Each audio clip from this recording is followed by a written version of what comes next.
किस मॉडल का नाम है रेडियोमीटर। असल में रेडियोमीटर होता क्या है? रेडियोमीटर एक रेडिएशन की पैमाइश नापने का आला होता है। देखिए मेरे पास एक प्लास्टिक की फ्रेम है जिसमें 2 बल्ब लगे हुए हैं। इस बल्ब को जुज़वी तौर पर इसके अंदर की हवा को खाली करके इसके अंदर खला तैयार की गई है और इसके अंदर एक पहिया है जिसकी प्लेट धातु की बनी हुई है। इस प्लेट में से 4 हिस्से किए हुए और 2 हिस्से सिया है और 2 हिस्से सफेद है। हम देखेंगे कि बटन शुरू करने पर क्या होता है।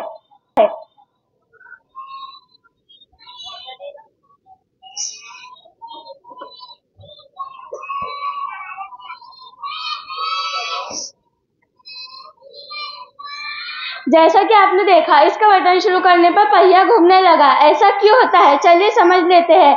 आपको पता होना चाहिए कि सियाह रंग रोशनी जज्ब करता है, सफेद रंग रोशनी को इनेकास करता है। यहाँ पर वही अमल हो रहा है। जैसे ही बल्ब की रोशनी इस पहिए पर पड़ने लगी तो सियाह रंग ने रोशनी जज्ब कर ली और वो रोशनी से दूर होने लगा और सफेद रंग ने रोशनी को इनेकास किया और वो रोशनी के करीब आने लगा, इसलिए वो पहिया इसके महवर पर घूमने लगा। इस मॉडल की इजाद सोलियम क्रोकस ने 1875 में की थी। मुझे उम्मीद है आपको ये मॉडल पसंद आया होगा। शुक्रिया।